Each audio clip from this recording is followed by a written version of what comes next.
It's time to get all your Star Wars news in a single file. From Fantha TV, this is Good Morning Tatooine! Good morning, Tatooine, everybody. We have got a massive show of news to cover tonight, so let's not waste any time and let's get straight into what's coming up on the show.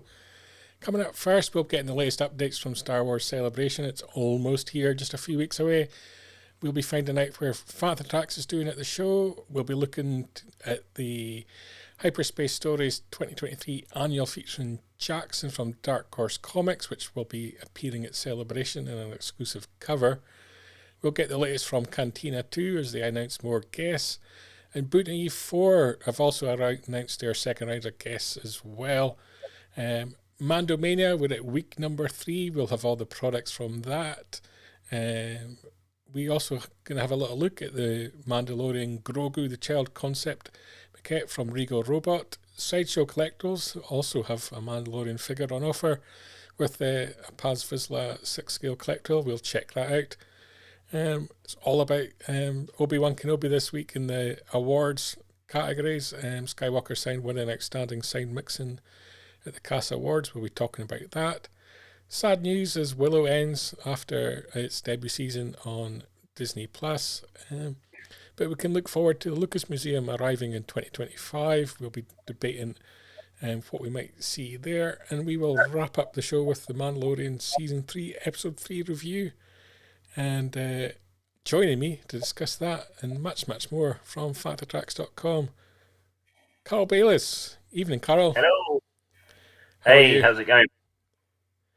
I'm very good, very good. Busy as ever. Did some gigs. One particularly big one on Friday with the legendary Half Man Half Biscuit, John Peel favourites.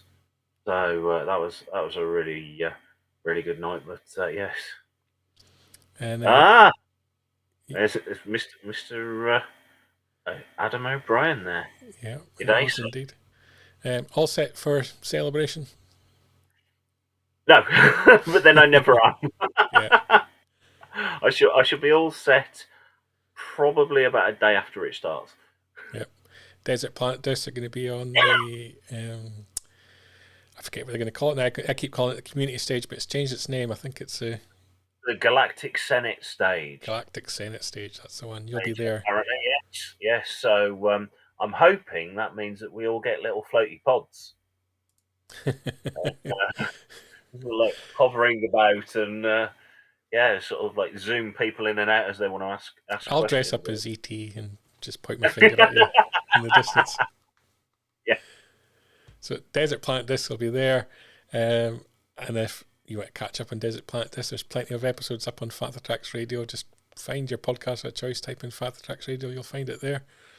Yeah, and, the latest episode came out a couple of weeks ago, I think, with more new stroke exclusive Darth Elvis track, which we recorded especially for Desert Planet Discs, and so that one's out there now. I think it's also on Bandcamp as well. But yeah, we can also announce, if I can find it. I've lost it. Let's pull up my screen again. I think it's on here. Last week we ran a competition, or we launched a competition for the winner of 2 tickets to Boonta Eve just before Celebration, and we can announce that the winner was Riaz Patel. Congratulations, Riaz. We'll set off some fireworks and celebrate that. You have won the tickets to Boonta Eve. Mr. Mark Newbold will be in touch with you to organise getting those tickets to you. And you can meet us all at Boonta Eve. And we'll be podcasting there, I think. Fantha Tracks is on the schedule, and we'll be parting up the day before Celebration starts. I think that's the best way to launch a show. Definitely. Start with a hangover. Start with a hangover. That is Let's get terrible. stuck straight into the news. I think is the best approach to the night show, because there's lots to cover. We've talked celebration, and celebration is the first item to be discussed. And we were talking about stages. You're on the Galactic Senate stage. The other Fantha Tracks podcasts will be over on the HoloNet stage. And the panels have all been announced for a whole host of stages. So the fan stage, HoloNet News stage, collector stage, university stage, all now up, as well as the main panels. So people can start planning their show. Fantha Tracks is going to be, we keep calling it the podcast stage, but it's now the HoloNet News stage. We'll be on there. And we've also got some content on the fan stage and collector stage as well. Is there a particular panel that, other than our own, that you're looking forward to, Carol? I'm still holding out for a David Collins Return of the Jedi music panel. Yeah. Because he's just an immense talent, and yeah, the panel at Anaheim last year on the music of Phantom Menace, Attack of the Clones, was just brilliant. And despite the fact it was interrupted about 10-15 minutes in by a fire alarm and evacuation of the building, still managed to get through when everybody had reconvened and get it all across. And it's even people that have listened to his podcasts, the Star Wars Oxygen, and his soundtrack show episodes about Star Wars music, he still manages to unearth things that are just almost superhuman in terms of the forensic level he goes to. So fingers crossed we get something like that for the music of Jedi. Yeah. I'm actually, one panel I kind of picked up on so far that I think I'm going to go check out is the Science of Star Wars panel that good friend James Floyd's doing. Something a little bit different over on the fan stage, but find out a little bit more about what makes the Star Wars galaxy tick a little bit. So something just a little bit left of field. And when we're not looking at panels, we'll imagine we're going to be going around all the different stalls looking for something to spend our hard-earned cash on. And Genu and Novo have announced that they're coming to Celebration Europe. They're going to be heading across the sea from their New York headquarters. They're going to be there all 4 days. And they've been doing some terrific stuff of late. We've had a few items on the show in the past few weeks, particularly on their Mandalorian range. You can kind of see there the Mandalorian helmet and Bo-Katan as well, and the Death Troopers as well. And continuing the product,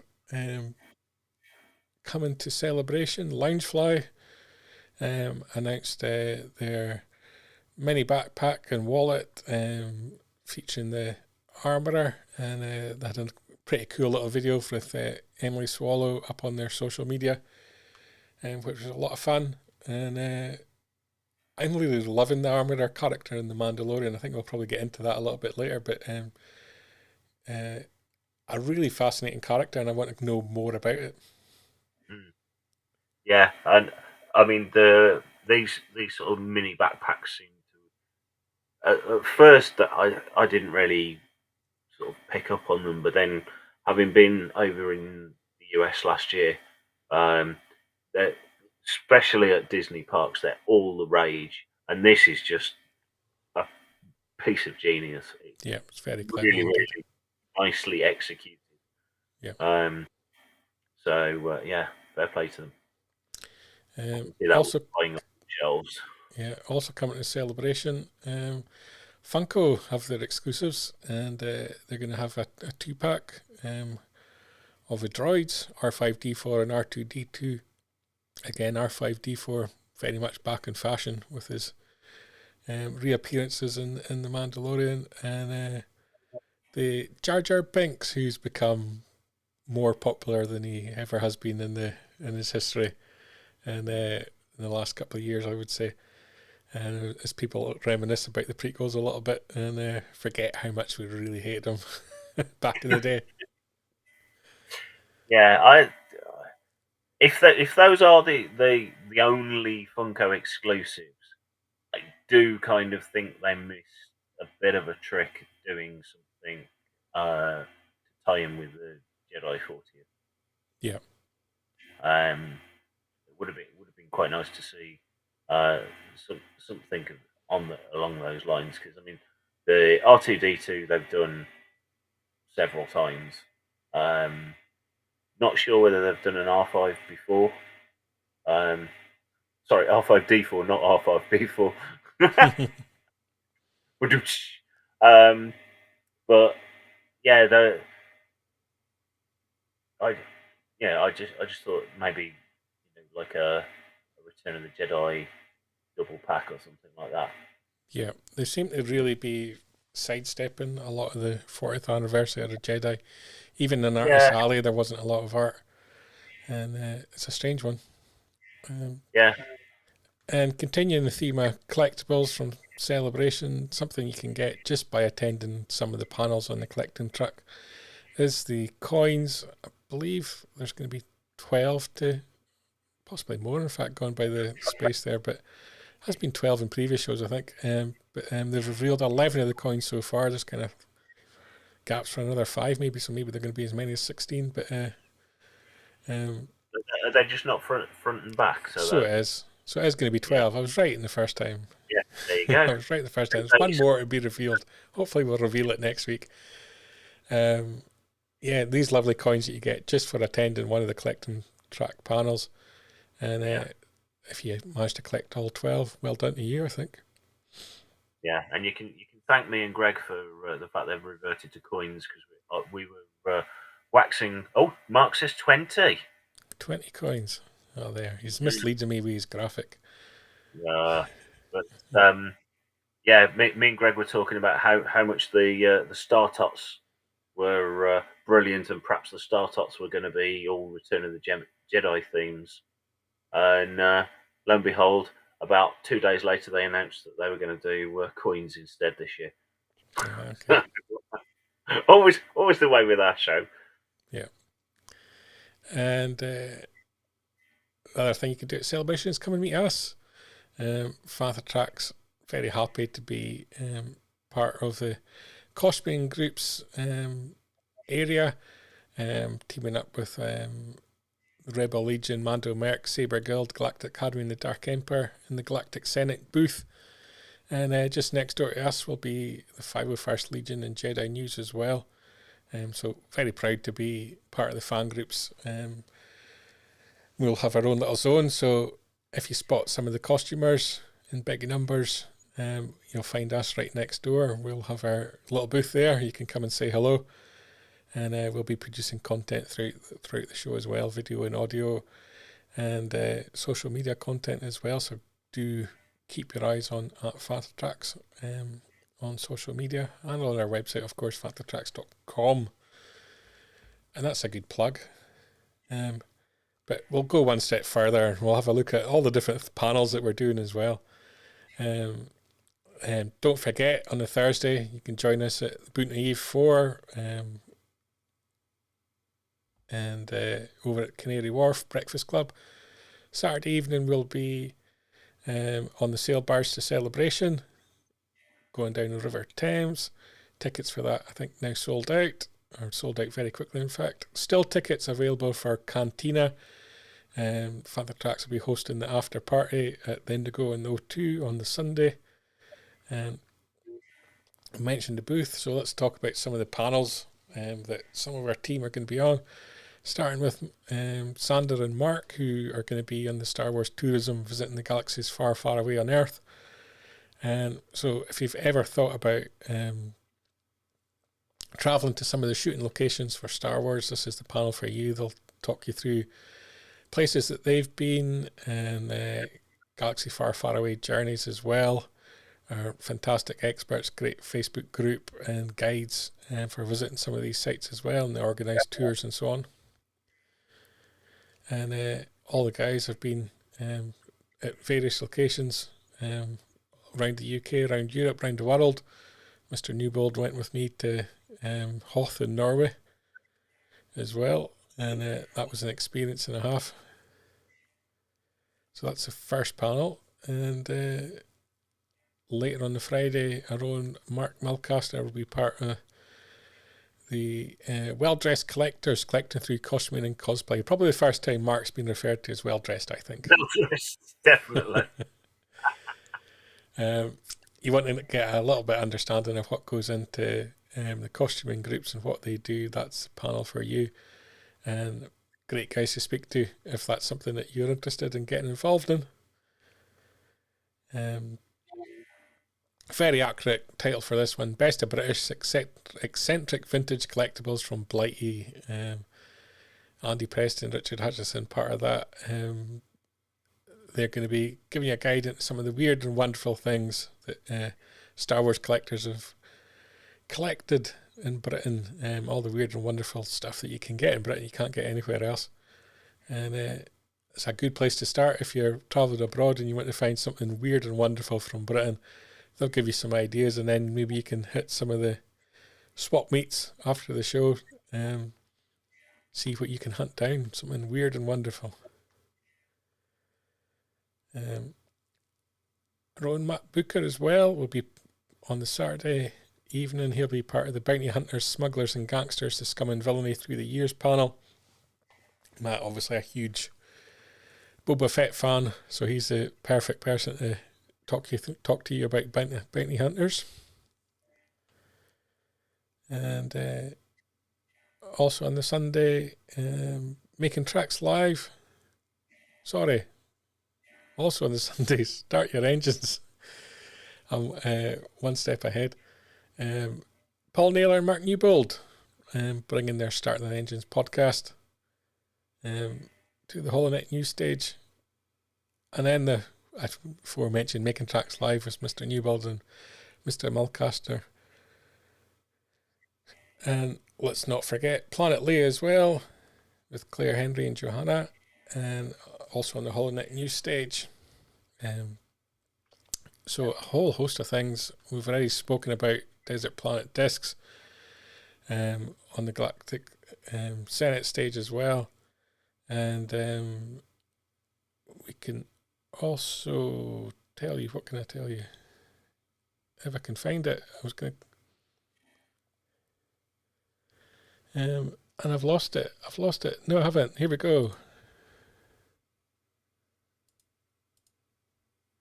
Oh, and it's not working. This is when my computer crashes. There we go. Let's try this. No. It's all gone wrong. Here we go. Let's try it this time. Good Morning Tatooine, our very own Good Morning Tatooine will be there as well on the HoloNet news stage, room 17. Joining us will be Star Wars author Adam Christopher, Florian Bohr from Jedi Bibliothèque and at Star Wars Books, and our very own Matt Booker as well from Fantha Tracks. So you can join us on the Saturday morning for a live show. There'll be a competition as well, which will be entertaining, I hope. And that answers Jack's question of Brian, are you hosting any panels? So there you go. Yeah, on the Saturday morning, right up against Ahsoka, which is fine by me because I don't know anything about that character. Feel like it's like someone's Mark's saying I lost it years ago. So I'm up against an animation character. What's that tell you? Someone at Lucasfilm's been listening. Couldn't be. If they'd wanted to plan it any more perfectly, they could have done like the droids animated series that they were talking about in the original slew of Disney Plus things. That would have been the perfect panel to put opposite you. So, animation and droids. Animation and droids. Ah, dear. Yep. So you can join us live. We'll have fun, and it'll be all the people that hate Ahsoka will be there, all in one room. All the people that didn't get into the lottery for Ahsoka. Yeah. There we go. Jax, notice you've got some rather nice and large stamps in the background there. I do. There, and that's. Hang on, which one's that one? That was the Stormtroopers on. So if I just eke it round, there's the other slight display as well. Yeah. See, he notices that. I noticed it. The Return of the Jedi poster's just slightly askew. Right over my shoulder. That shoulder. Yeah. Yes. So that's what Fantha Tracks are going to do, and we'll be promoting that heavily between now and the show. Do come and join us. We'll have good giveaways and lots of goodies and swag for you, patches, pins, and the like. And if you see us at any time in our shirts, can't miss us. Big dartboard Fantha Tracks logo on the back.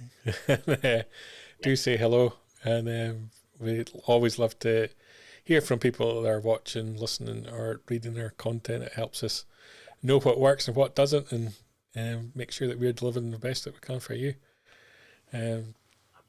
Yeah, Jax made the right decision. He's cancelled his lottery for the Ahsoka panel.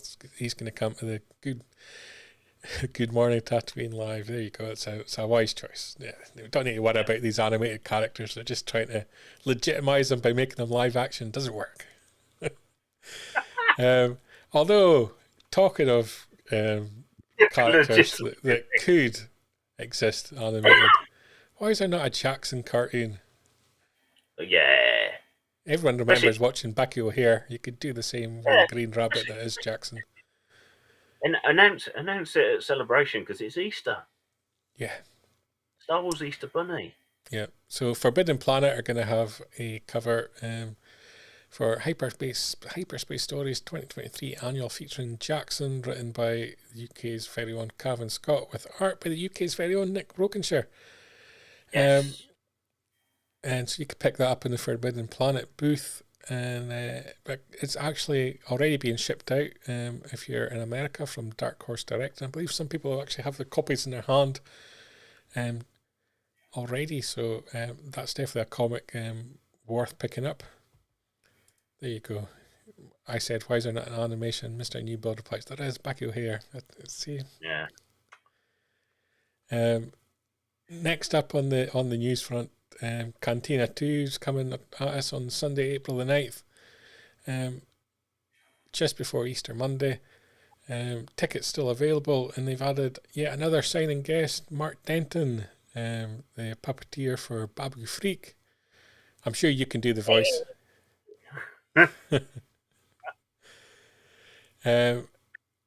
Carl, you looking forward to Cantina? Oh, absolutely. At the moment, it's actually probably edging it from Celebration. The first one was utterly awesome. Obviously, Martin's a very good friend of mine. I've got to know Mark from Ash. Obviously, co-host the podcast with Greg, and we do lots of Darth Elvis stuff with Andy from Blues Harvest. We've had Leroy on the show as well, so it's kind of like a big family reunion. So just really looking forward to it. I know any of the interviews the guys, Martin, Mark, and of course not forgetting the wonderful Jed, the ideas and the things that they're trying to pull together are just literally out of this world. And it's if they pull off even 10% of what some of the ideas they've had, it'll be absolutely amazing. Can't get a better recommendation than that, I don't think. No. So if you're watching, guys, just make sure the check's in the post. Yeah. So Cantina could be the cap on Celebration, because Monday kind of feels like a hangover recovery day. I'm seeing more and more people that are basically because it's the Easter Monday, are using that as their sort of travel home day. Yeah. Unless you're on the trains, which Yeah. yeah. Or if you're But like me and you fly into Heathrow and you get told that security is going on strike that week. Yay. yay! So if That's that's all it, right. I'll just let anybody wander on the planes. That's all that means. that's true. So Katina's going to be the cap on the event. Just before the event starts is Boonta Eve, the 4th edition, and they've added 2 more signings as part of their extravaganza. Tickets for this are all sold out, but they've added Hazel Lith, who we know very well. We do. Our own Andy Lith's mother, and Yep. Jonathan CAS as well, a first-time signer. He is one of the ISB lieutenants from Andor. And Mr. Newbold pointing out this time in 3 weeks' time, Ash should be on stage. What would you rather have at 9:30 on a Sunday evening? Me speaking Star Wars or Ash on stage? I was going to say, I think that's a bit early, Mark. I don't think Ash will be on till a bit later. Paul Moore's Given going to the be there to the end. I'm going to be there to the end. I'm going to be there for the closing ceremony, and then I'm going to race away, fly back home Monday evening. yeah, I'll do the closing ceremony, and then I've got. Originally, I messed up and didn't book my hotel for the Monday night, but I've extended the hotel stay, so hopefully it'll be a case of go to the closing ceremony and then meet up with whoever else is staying over that night and just all collapse in a big heap. Yep, Lee's got his VIP ticket for Cantina too. And, Well done, Lee. So Mr. Newbold will be there in a VIP room. Mr. Newbold will buy you a drink. There you go. That's a Good Morning Tatooine guarantee. And that is the updates on all the events coming up round about Celebration. So we can move on to what is Mando Mania week number 3. And we've got a whole host of new products. First up, coming from Hasbro. We have the Vintage Collection Tusken Warrior. It's going to be available in the summer at $16.99 via Hasbro Pulse, Entertainment Earth, and other major retailers. And we also have the Black Series Tusken Chieftain coming in the spring of 2024 at $24.99. So I've got to wait a whole year for that one, but it does look lovely. But I just think spring 2024, it's a long time since the Book of Boba Fett's been on air. It's going to be a tough one, maybe that one. Yeah, and I think again this is one of the areas where I think that Hasbro aren't really helping themselves with keeping lines, both the Vintage Collection and the Black Series. Yes, we know there's a sort of a leading time, but surely they're planning some of these things in advance. Yeah.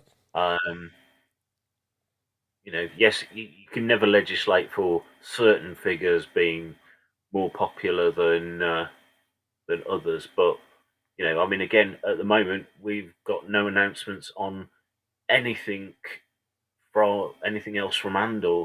So you've had a few figures, but where's your Narkina fives? Kino Loy and Melshi and Andor and some of the security guards. The one thing I guess that may help this is it would not surprise me to find out that we're going to get a season 2 of the Book of Boba Fett. So that might be enough to help the sales on this one. Yeah, although again, if you were to do that, would you still have the flashback element, which is what the Tusken involvement was really, the flashback element, or do you move the story on? That's very true.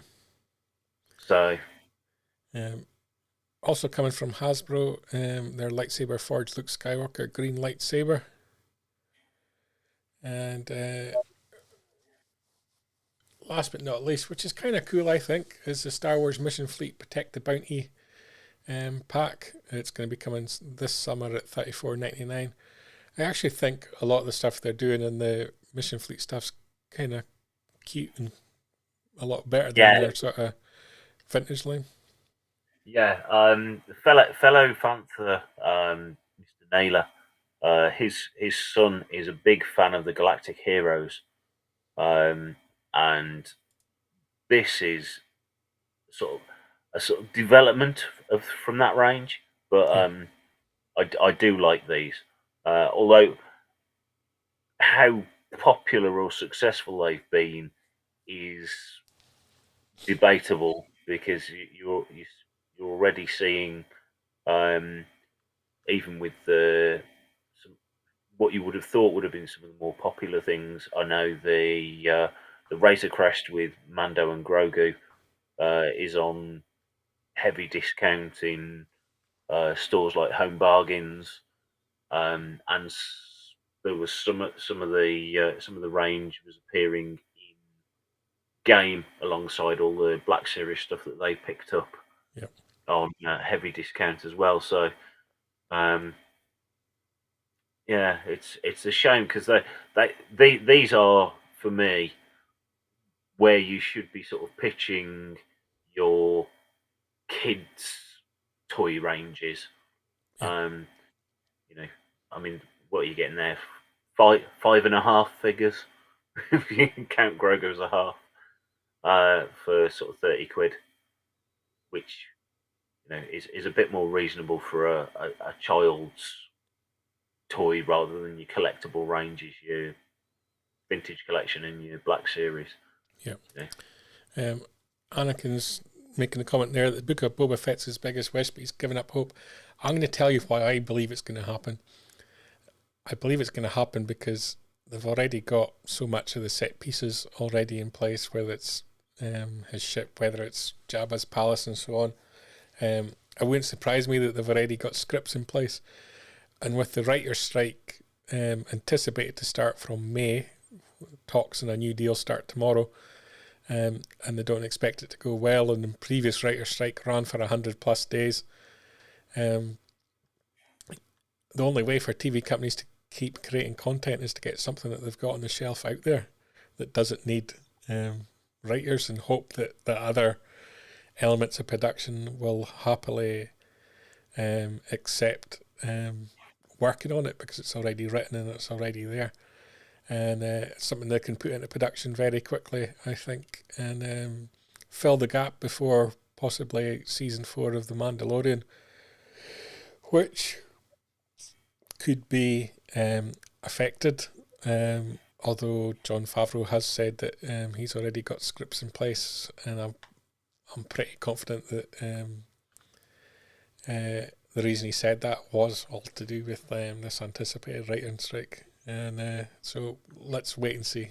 It's would it be nice if you had the cast walk out on stage at Celebration unexpectedly, and there to be a season 2? Yeah, and again, this is one of those things where some of the they've announced some panels, but the ones that you would you kind of think, yeah, you could, there is currently, I don't think, a Mandalorian panel with Pedro, Dave. And so many of that signers have John. had their signings cancelled on the Friday now. It's almost like they're creating room for something. Yeah, that's is that because they're planning a big panel, and obviously sort of once you've had the panels, whisking them off to the Star Wars stage, for the online content. So it's one of those things. News keeps hitting thick and fast about sort of new panels and stuff like that, but you still, even on the day, you will still get stuff that's a surprise because that's what they do at Celebration. Yeah. The guys in the chat there suggesting Omega and Boba meet up could well happen. Yeah. But continuing on the news front, more on the Mando Mania. First up, Darksaber, Grogu, and the Mandalorian rings by Enso Rings. We've also got Lego, who are bang up to date with products. You can get the Star Wars Spider Tank from the depths of Mandalore, so that's as recent as you can possibly hope for. It's at pre-orders now.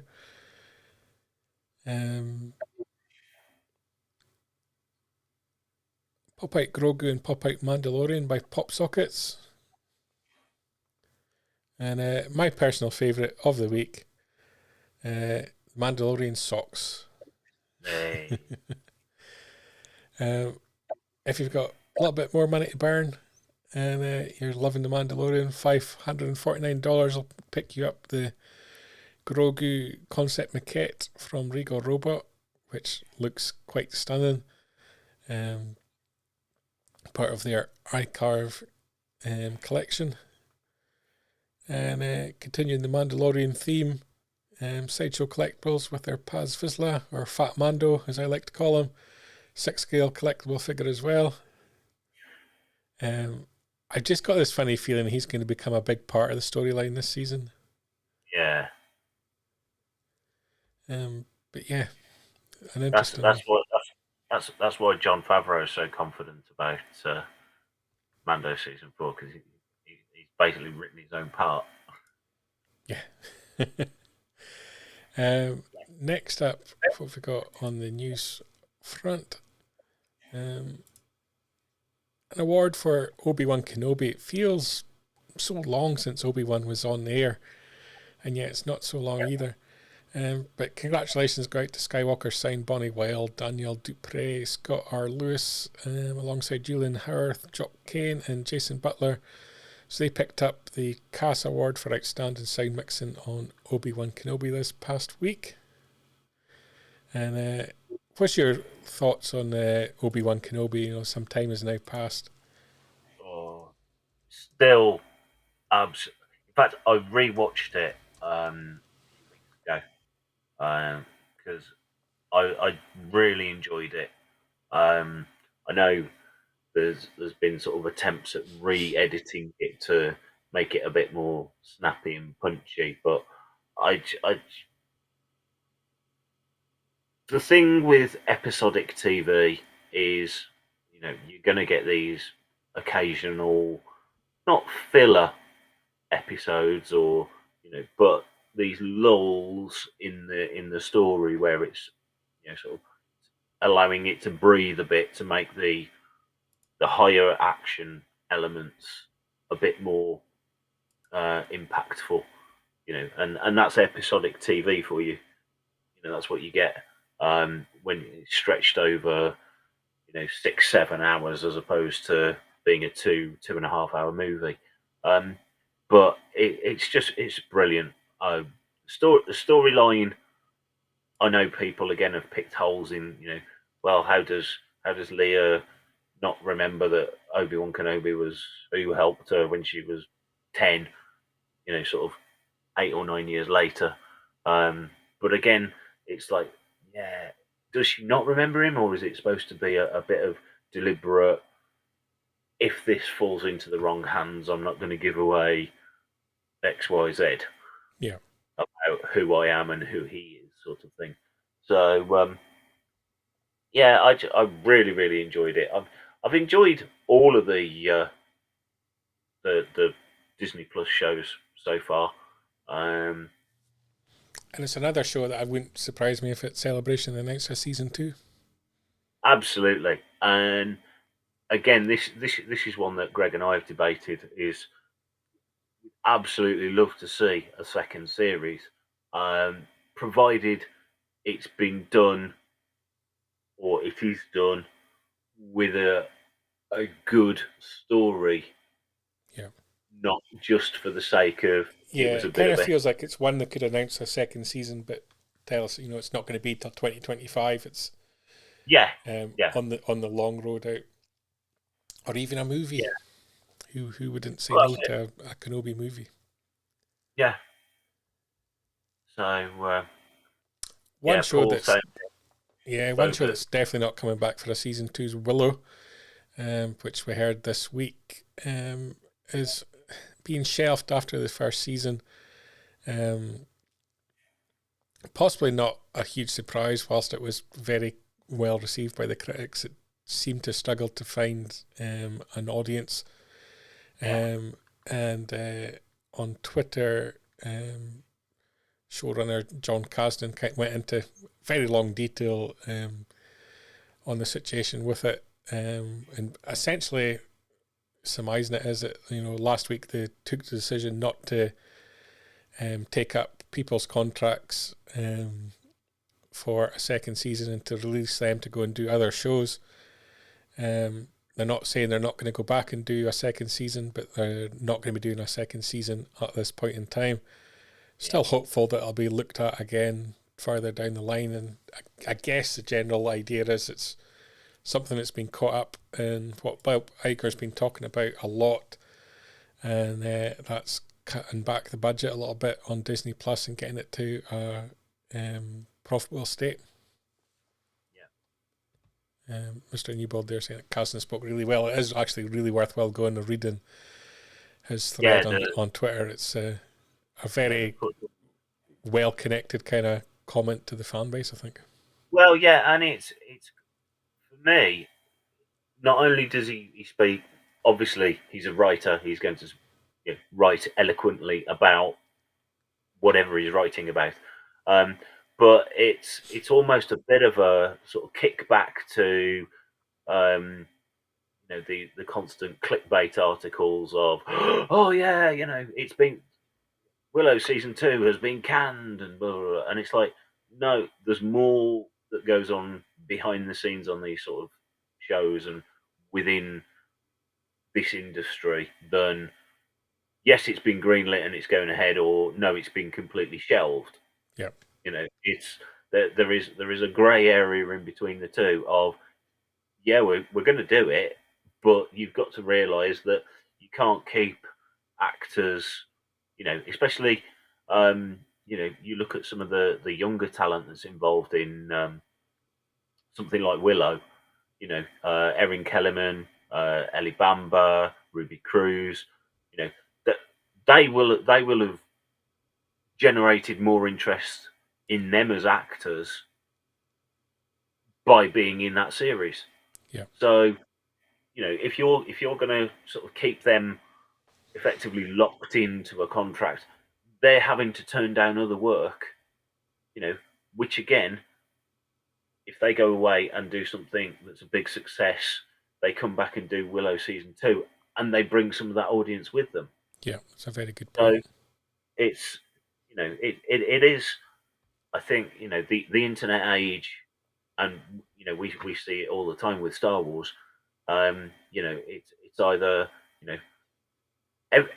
everything these days has reshoots, but a Star Wars film needing reshoots is, oh yeah, they're going to can the whole project because it's rubbish. Yeah.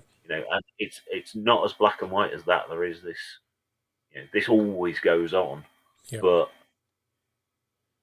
the internet's thirst for scandal and so it's sensational. Angry stories make more news than happy stories. Yeah. Well, and if you actually want to know how film's made, there's a place coming in 2025 it's going to tell you. And that's going to be the Lucas Museum of Narrative Art. You can find a lot more out about the art and movie making process here. I can well imagine it's going to aiming to open in 2025. And I think we have a little flyover of it we can watch. Somebody has pointed out that the whole museum is the shape of one of the ships from Star Trek. So this is where you need Mr. Newbold, because it's something Discovery, not Discovery, but one of the sort of weird offshoot shows. Yeah. It's actually more the shape of one of those than anything Star Wars at all. A 1.5 billion investment from Mr. Lucas to make this possible. Yeah. And so it really is quite impressive, to say the least. So we can look forward to that as somewhere to visit and educate ourselves a little bit more about the influences and passions of Mr. Lucas himself and what he's got in his personal collection and the art front. Mr. Newbody couldn't possibly say that it looks a lot like Voyager. That's the one. So that takes us to the end of this week's news. There we go. Elliot asking the great question there. Does he show up in Chicago to check on the progress? Do they have to double their efforts for 2025? That's a great comment. Jack's asking, will they announce a Galaxy's Edge at Disneyland Paris at Celebration? He's heard rumours. I believe they have sort of announced a Star Wars area that's going to be next to, is it the Avengers Academy, I think it's called, in Paris? Yeah. So it's definitely going to be something Galaxy's Edge, not quite at that level, I think, but certainly a Star Wars zone within Disneyland Paris and part of their expansion. Disneyland Paris has always got the complication it's not directly Disney owned, I think I'm right in saying. Now, I think it might be again now. I'm sure, and good friend of ours, Mr. Keeler, is the man who's really got his finger on the Disney pulse. But originally, it was kind of franchised, and it's maybe evolved since then. Yeah, I think certainly over the last few years, it's either been bought back by Disney, or certainly Disney have put more of their US talent, if you like, parks talent, in to sort of like manage it, and because I think the thought was it was drifting a little bit away from the Disney ethos. Okay. So they wanted to sort of right the ship a little bit on that. So, but yeah, there has been talk of a sort of scaled down Galaxy's Edge. Certainly, like no Millennium Falcon and stuff. I think there was thought there was going to be a ride, but it was going to be more of an X-wing, and you'd have like a similar sort of docking bay sort of thing, but with X-wing and a few things like that in there instead. Okay, with the news all covered, I think we should get stuck into this week's episode of The Mandalorian. Yes. We kind of picked up where we left off in the last episode with Bo-Katan just having rescued Din Djarin and Grogu showing a little bit of affection towards his father figure there. Yeah. And then collected up some water from the living waters of the Mandalore to prove to his clan that he'd been there and he'd had a good wash behind the ears. And they left the planet together, but almost immediately were attacked by some Imperials. In the best TIE fighters ever. And, I love it. They were going back to Bo-Katan's home planet, and Din decided to take a little jump out because that's the quickest way to get back to his ship. And go back one there. It was quite a cool kind of thing went on because we actually got to see TIE bombers be TIE bombers, which we don't often get to see, blowing up Bo-Katan's. We'll call it a palace. It's quite a palace, which is a good thing because she left her droid there, so hopefully the droid's wiped out.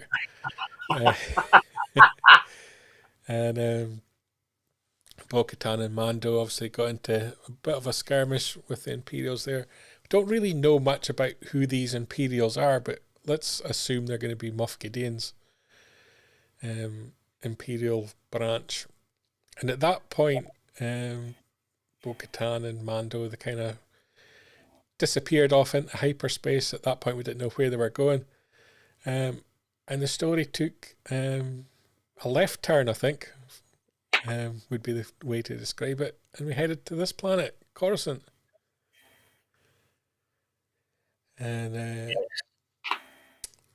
what was your initial reaction? Because at the end of last episode, I was speaking with Mark and Matt on the show here last Sunday. We kind of didn't know where the story was going to go.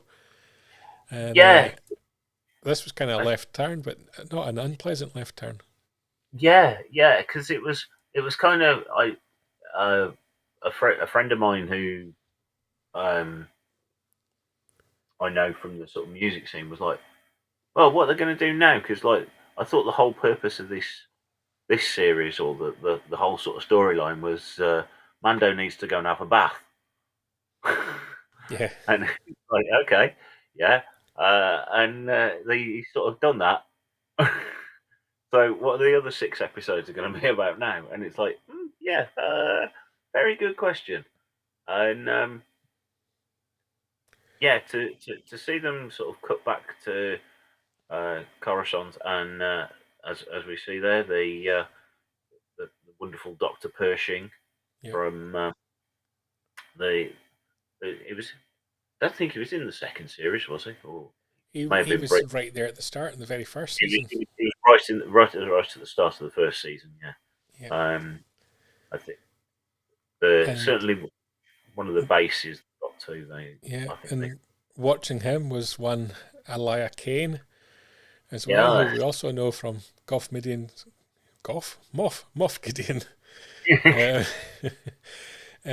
from his crew, and she's watching him in the audience as he gives the Republic a little lecture on cloning and DNA and the science that he can bring to them as he's now been, let's say, converted to the Republic, exposing the Republic for what they are as a bunch of terrorists who are brainwashing these poor Imperials who were all part of the democratically elected government.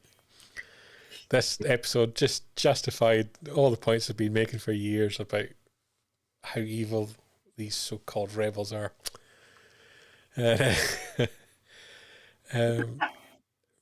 Pershing and Kane are part of a program effectively to reintegrate them into the Republic. Yeah, like a rehabilitation setup, And he not too enamored by the fact that she was there initially. No. But they had a discussion about the things they missed from Imperial life, and he mentioned the ration biscuits. And mysteriously, late that evening, as he's going to sleep, a little box of the rations appeared. Yeah. So this does legitimise the whole "come to the dark side, we have cookies" meme. Yeah. Because quite literally, there they are, Imperial biscuits. And he's been given a pretty laborious job in the labs working for the Republic. And but he does get a chance to go away and experience life on Coruscant and a little bit of a party atmosphere. And he goes out in the evening for a walkabout with Elia Kane, and they seem to build up some kind of relationship as they're eating their shiny ice cream. Yeah. And that doesn't look appetising at all. One thing that interested me, and it wasn't mentioned in the show, and I don't know why they didn't mention it because I thought it was fascinating, is they encountered a original piece of Coruscant, so it's a peak of one of the mountains. Yeah. But if you're into like your Star Wars lore like me, you'll know that Coruscant was originally called Neutron, and the original inhabitants of Neutron were the Tong, who were the first Mandalorians, and they were kind of forced off of Coruscant by their rivals, fled to what's now known as Mandalore, and the Tong became the first Mandalore. And I thought here was a chance to connect Coruscant to the Mandalorians, but they didn't go there. And I just thought that's a lost opportunity. Yeah. I just thought, they could have dropped that into the storyline there somehow. Because the Mandalorians were originally inhabitants of Coruscant. Yeah. And it would have linked the story around in a nice little circle, but they didn't go there. It's a shame. But as Mr. Newell points out, lots of Macquarie designs in there, and including Monument Plaza from the Macquarie book as well.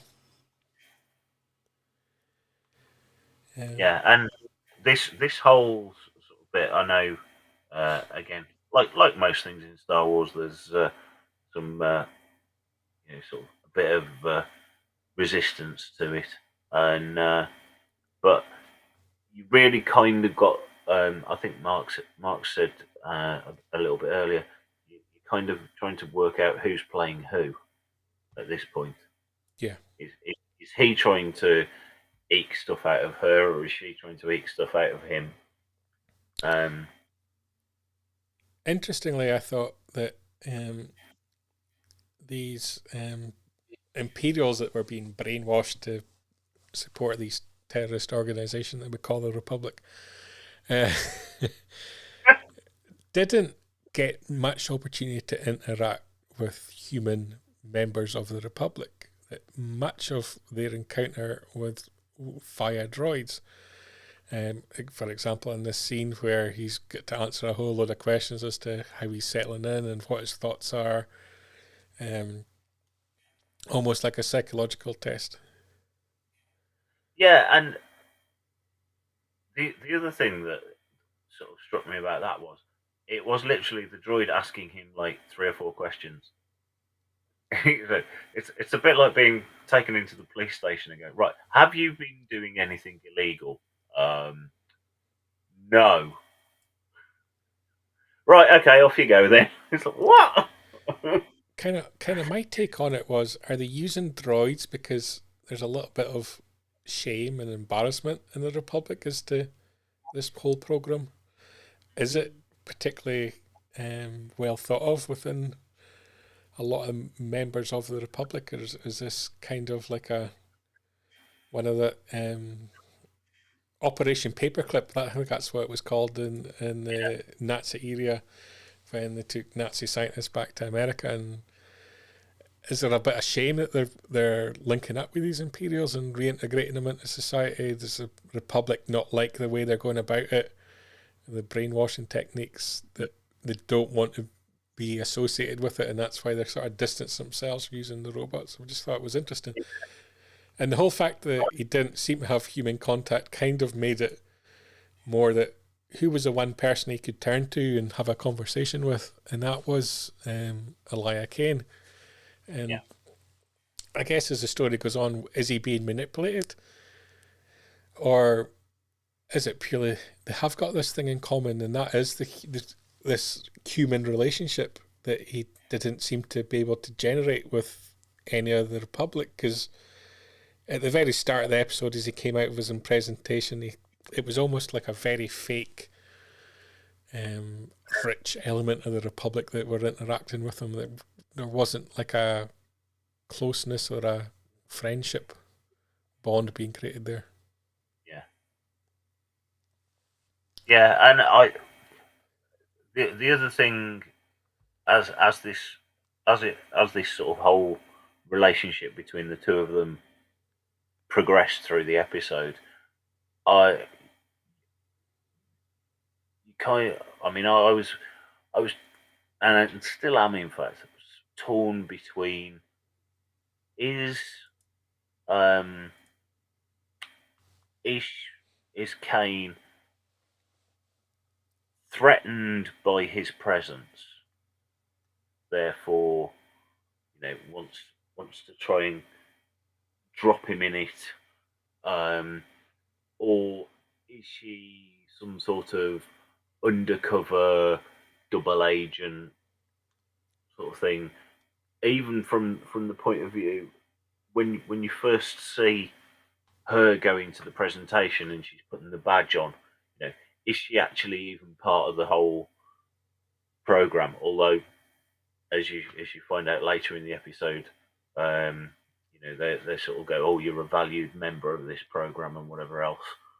But yeah, I still think that's a bit of a grey area as to, is she doing it because she feels threatened by his presence and what he could actually do, or is she under orders from somebody and she's actually sort of infiltrated the rehabilitation program and is actually full on imperial stroke first order stroke final order? Because he seems more obsessed with his science than he does anything else. I don't think the politics of any of it really particularly bothers him. No. But is he hiding behind the fact that he's so devoted to his science that he's ignoring the fact how his science is going to be used? But she kind of manipulates him. He wants to create up his own lab so he can carry on his research, even though the Republic don't want that of him. She tells him she can help him, that she can get him an Imperial lab from a downed Star Destroyer that's out in the shipyards being stripped apart. And so they take the underground, which, unlike any city, is a very clean underground. And as we'll find out when we get to Celebration. Yeah, obviously the underground's not going to stop at where they want, so they jump off the back of the train and find the aforementioned destroyer and head in and find the lab, which has everything he could possibly want. He starts packing up his bits and pieces, and as they're making their exit, stopped by the Coruscant security forces, and that's when we learn that she's been in on it all along and she's really just framed him, and he's brought back to one of the Republic labs, where he uses the phrase to Moncal of it being a trap, which kind of made me laugh. Yeah. And he kind of gets zapped, which is basically like electric treatment to shock him back into thinking like the rest of the Republic citizens. And I just kept thinking, if you're prepared to do this to an Imperial, would you do it to your own people if they step out of line and don't agree with what you think? And when no one's looking, she increases his little dosage and he gets a big blast to the mind. Yeah, he kept on about it being a mind flayer or something. So, yeah, it was very Stranger Things kind of comment, was it? VFX has stepped up on the show. I agree with that as well. You really can't tell what's volume and what's not. And as Anakin says, but it was a trap. Very true. Quite sinister actions from the Republic. Yeah.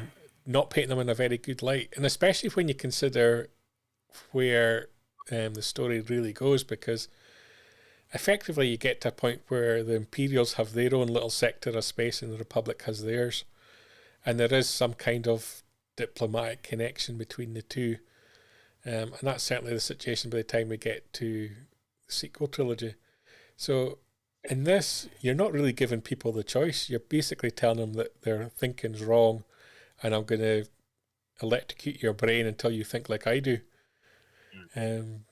Rather than let them form their own opinions and live in their own world as they see fit. Very sinister, I thought. Yeah.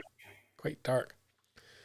And that was the kind of end of the Imperial story, which obviously we're going to go back to. So it kind of feels like if Din Djarin was the surprise 2-episode interruption on the Book of Boba Fett, that Penn Pershing's going to be that in the Mandalorian. Maybe he's going to get his own spin-off series. Yeah, I would quite dig an Imperial series, to be honest. And as Mr. Newell says, it's brave storytelling, showing the heroes as being just as authoritarian as the Emperor. That's always the danger when you're the victors in any kind of conflict, that you end up being a little bit like the people that you're replacing. Yeah, for me, this sort of section of the show had got real sort of Andor vibes about it. Yes, yeah. Very, very reminiscent of some of the storytelling in that. Again, there's large chunks of Andor, which was all around the Cyril and his security forces, and interaction with the Empire and the way the Imperial, the ISB intelligence units and things like that were working, and it just had sort of real echoes of some of that, which is no bad thing, because again, I think that side of Andor was really the sort of that's what hooked it back to Star Wars. There was very little actual, sort of certainly, absolutely no lightsabers, and not an awful lot of callbacks. I think there was a couple of TIE fighters and a few odd stormtroopers here and there, but other than that, Andor was sort of quite independent and could have been set anywhere. And this felt very similar as well. That there weren't legions of stormtroopers and hundreds of TIE fighters. Yes, they're on a Star Destroyer, but this was could have been as we were sort of saying, like a World War II. I kind of picked up on the fact that the episode was directed by Lee Isaac Chung, who was immigrant to America from South Korea, and I wondered if he was reflecting on a lot of the feelings in the Korean peninsula between the North and the South, and how they treat each other at times in this episode. I wonder if he pulled some thoughts and feelings from that into the episode. But to bookend the episode, we went back to the Din Djarin and Bo-Katan storyline, and they returned to the planet where Mando's creed is. The living waters were poured into the cauldron by the armourer to prove that they were the living waters. Din Djarin was welcomed back into the creed, and the same opportunity was offered to Bo-Katan on the basis that she hasn't removed her helmet since she was in the living waters either.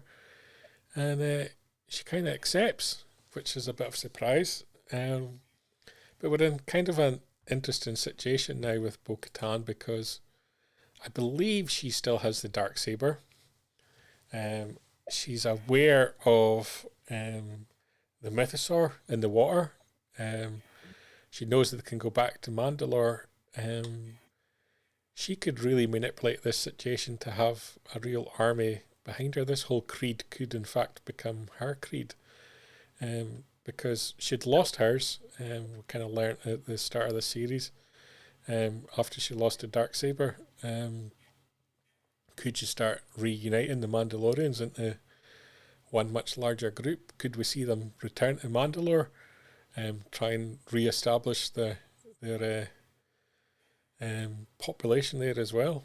And we'd certainly think there's various factions and groups of them. Could she be the one that reunites them? Yeah. One last question for you before we wrap up for the night. The music in this episode, Ludwig, was replaced on this episode by Joseph Shirley. So did anything jump out at you?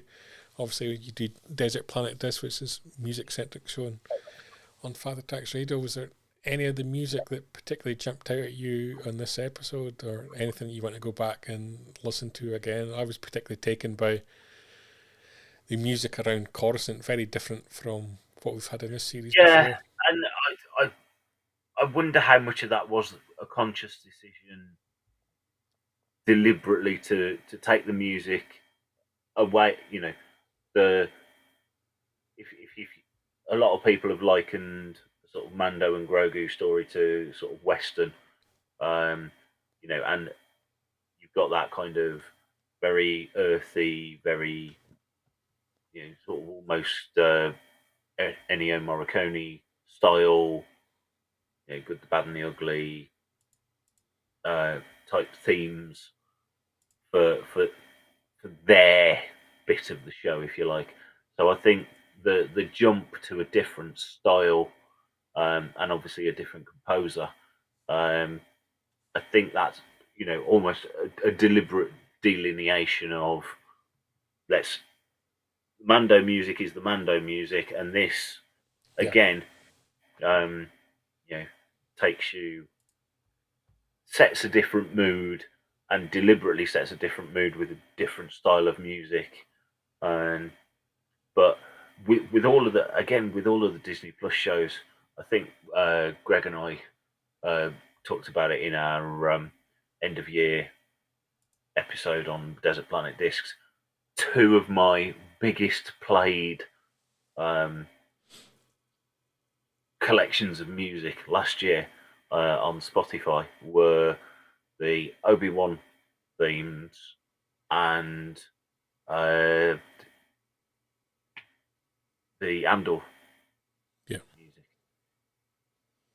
So both really, really good soundtracks that, you know, just been really, really sort of top-notch music again.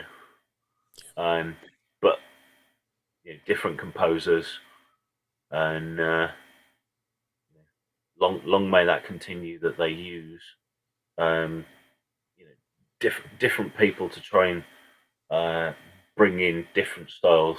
You know, obviously, the same as filmmakers have said, you know, how much they're influenced by Star Wars and George Lucas. Composers that they're bringing in are, you know, I mean, any film, TV composer is obviously going to look up to the work of John Williams, and you know, you can tell there's flavors in there of you know, Williams' themes and the way he works, but each of the composers are taking it in their own slight direction as well, and you know, long may that continue. Yep. We're definitely an interesting point now in the series. It's where it's going to go next. Can't wait for this week's episode.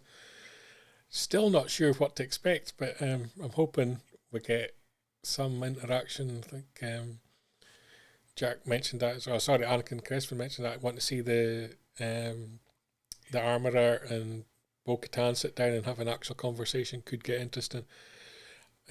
Want to know more about Person's story, where it's going to go. I think it's time for Moff Gideon to make an appearance, and from what I hear, he's going to come along and hit the series and bring in a few surprises that may shock a few people with who he brings alongside him. So a lot to happen yet in this series. It's going to excite us, I think.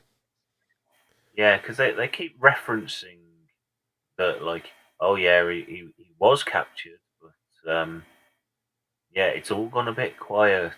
Yeah. It's like, So it's going to be interesting where that goes. And I guess the last point to make is, if after the Lucasfilm Showcase panel, if they don't give us a Imperial cookie on the way out, I think we riot. Yeah. Yeah, definitely. I think on that note, I think that's time to wrap up this week's show, Carol. So thank you for joining me, going over the news and over The Mandalorian. Thank you, everybody, for your comments and thoughts. Right, this always makes it much, much more interesting. We'll leave it with one last comment from Mr. Mark Newbuild. Bring on Gideon. Can't disagree with that. So everybody will be back next week, 9 o'clock, for more Star Wars news. And as The Mandalorian moves forward and Celebration gets all that much bit closer. So we'll see you then. So good night. Night. Keep up to date with the latest Star Wars news each and every day on FanthaTracks.com. You can also find us on Twitter, Facebook, Instagram, TikTok, Tumblr, and Pinterest at Fantha Tracks. And be sure to like, comment, subscribe, and follow Fantha Tracks TV to be alerted to new content and to be a part of our live shows.